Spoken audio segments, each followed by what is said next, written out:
So, do you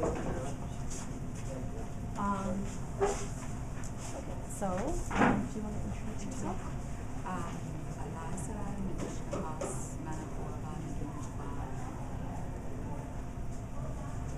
think I'll stop there right now. Okay, sure.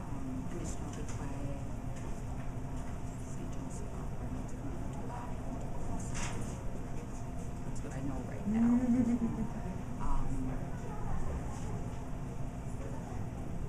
Scottish clan. So I'd like to recognize some Scottish ancestors. Go back to at least 600. We've gotten back to there, so I'd like to acknowledge that. Scottish ancestors, and haven't worked out how to do that yet in terms of introducing, Anishinaabe and that. So I'm going to figure out that yet. And I think that students, youth, I think they need to hear that sometimes it takes a long time to find family home. And often for many of us, we've been dislocated from that home, maybe 2, 3, 4 generations back, or we haven't been told all that we need to know. So I can really feel for that struggle because I've had that struggle myself. So I think it's important for the youth to acknowledge and recognize that who they are, and that takes a while to get to for many people. Who you are and where you come from grounds you, and the journey is not always easy to get there. So that's where I am in that place right now. Is coming to that part of the journey that tells me who I am and where I come from, and I like that. I feel exuberant. I feel like things just fell away from me, and the writing and my thinking is just flowing, and it just happened a couple months ago where I really had that acknowledgement and that affirmation for having it. So that feels good, and I want youth to know that. I want youth to know that seeking out your Indigenous roots, don't give up. Do it gently, but do it with determination, and situate yourself in your life story so that you can do the things that you want to do as a young Indigenous person, that identity is intact, that those values that we have carried and our ancestors carried from time immemorial, that those are applicable today, and it's those values and those understandings and those grandfather teachings, and I can only speak from the Anishinaabe worldview, but we need those to stabilize ourselves, to help us. Those are part of who we are, and we are we need to plug into that. So that was my introduction. Come on. That's beautiful. Did you? So is there any kind of we were wondering what your role here was at the Elders Cafe. Okay. My role is kind of twofold. I'm involved with Masnalox Production, which is a new production company with an up-and-coming playwright, Dr. Paula Sherman, who is in the Indigenous Studies Department here. And Alanis King is the producer, and Alejandro Roncillo, I think, is the choreographer. And then we have a cast of wonderful performers, Karen Recollett, Jeff Ray's Legacy, Sundance. We had Glenn Gould step in to cover for him because he's with his new baby in Denmark, I believe, and he'll be back for June. But so I'm part of that, and Cherish Blood and so on. So I'm part of that as an administrator. So we did rehearsals all week to do a little snippet of the full performance at Nojum. We had the wonderful opportunity, the generosity of Mari Mumford and all her support people and crew to be able to go in there and work together with her and be able to do a little performance there. So in that capacity, I was there, and of course I'm always at the Elders Gathering. This is I think my 4th Elders Gathering since I discovered it. So it's been wonderful. I'm also often for Jack in the Valley, and I just kind of run around and do different things and help out in that way. So and I love being here because and this year there's so much youth with the elders that I absolutely love it, and I would love to see an an elder youth conference. Maybe the next gathering should be like elder youth, so that they can get together more. Like they're starting it here, but yes, side by side, maybe more specifically, and bridge that gap, right? I think that's great because the youth are waiting and they're ready and willing. So this is a wonderful start towards that yet again, to transforming elders gathering a little bit more, and it has movement, like Indigenous knowledge is, right? It has movement, so we need to move with that, so we can accommodate our youth, and we can pass on values to them that they can embrace and feel good about and understand and know because they're their values. So I think that's really important.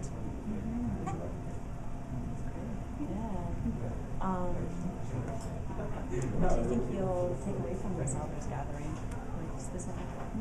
Specifically, I saw some good people that I built relationships with and continue to build relationships with, and that's very nice, particularly for elders and helpers and other people that are far away and you don't get to see them all the time and you don't get to listen to them and engage. So that's been really great, to be a familiar face here and to see familiar faces.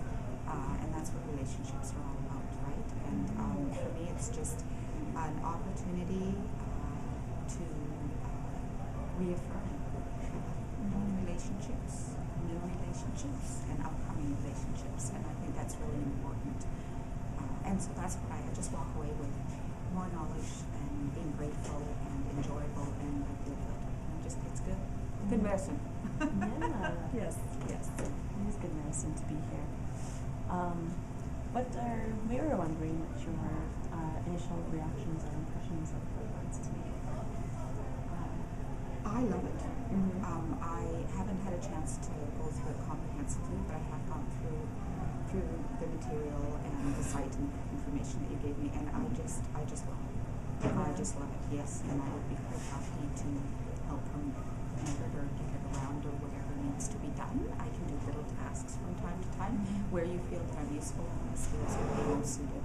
And I'm so impressed. I think it's great. I think it's great, and I'm drawn to it.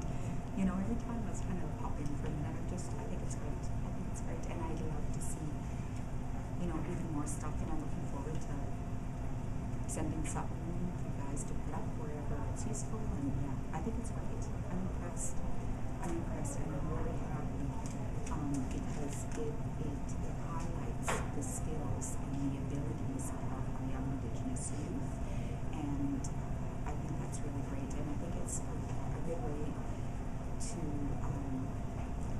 perhaps to share understandings and knowledges and give people who are not Indigenous to these homelands, give them the opportunity to learn and to engage in a good way. You know, so it's like one of those little layers and layers that get popped in for right? So that we're all living a good life and supporting that. And I see Red Alliance as something that embraces that and moves towards facilitating that in some way, right? And be able to facilitate that. I think that's great. It's a wonderful initiative. Yeah, I'm very happy about it. It's so exciting. Thank you. I like it, yes. And I love the color red. So Red Alliance is even better. Just on a silly side note, right? I was thinking of colors and this. Yeah, so I love it. I love it. I love the nuances with that and what that means, because it makes people think, right? And if they don't get it, then they should have been thinking a lot more a long time ago, right? So I think it's great. I think it's great.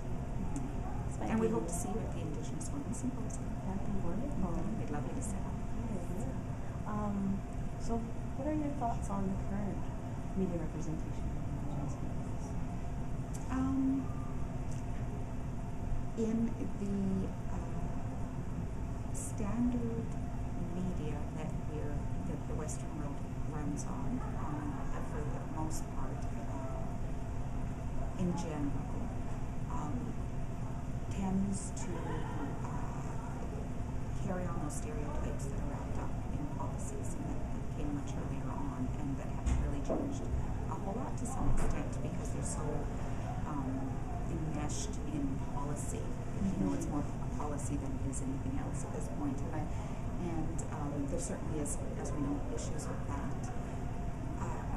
And so I would say that regular general media, there's more stuff out there.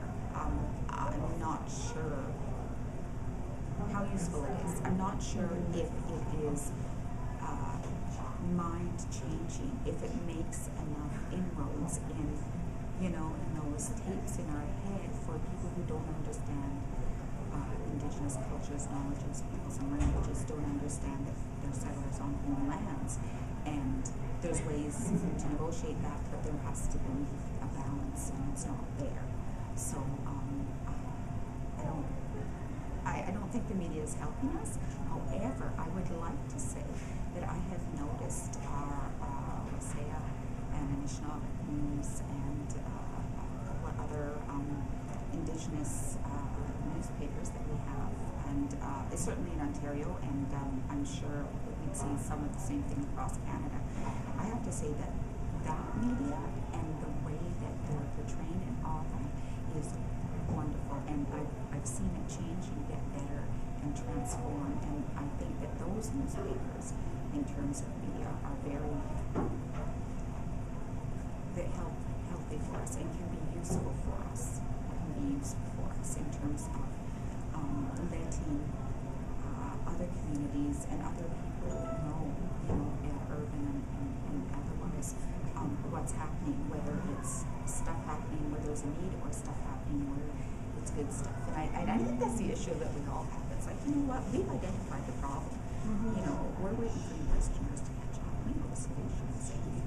We're waiting for you guys to catch up. And that's really the sense I get. And the sense I get is that there's going to be a lot of scrambling and among media. What do we do?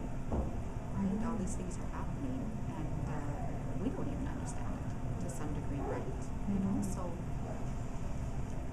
So media has a ways to go yet, but I believe that we can help with that in our own way of taking direction over our own media more and over what is presented, and going to solution focused. And because the more time that media spends on the negativity, the less time, it gets pulled away from all the things that are going on to try and do, right? So the focus ends up being on money or something else with the media, or it describes the conditions to some degree and then focuses on all the money, all the blame, but doesn't really talk about solution focused, or it's not enough for news media to go there and go and do the real story.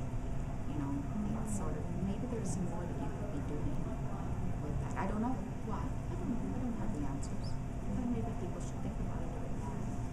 So it is something to think about for sure. Is there anything, any final message that you would like to share? Final message. Well, we wish for having the city. I'm happy to do it, and then I'm happy to support. And yeah, it's kind of different. Kara's usually in the vehicle beside me. See, now I'm going in third person, aren't I, Kara? I'm not a film person. So, I think just would like to go back full circle to the beginning and say that supporting the youth is extremely important, and I believe that we're at a point where everybody's on board for that, and the elders want to be there to support the youth, and the youth are strong, and this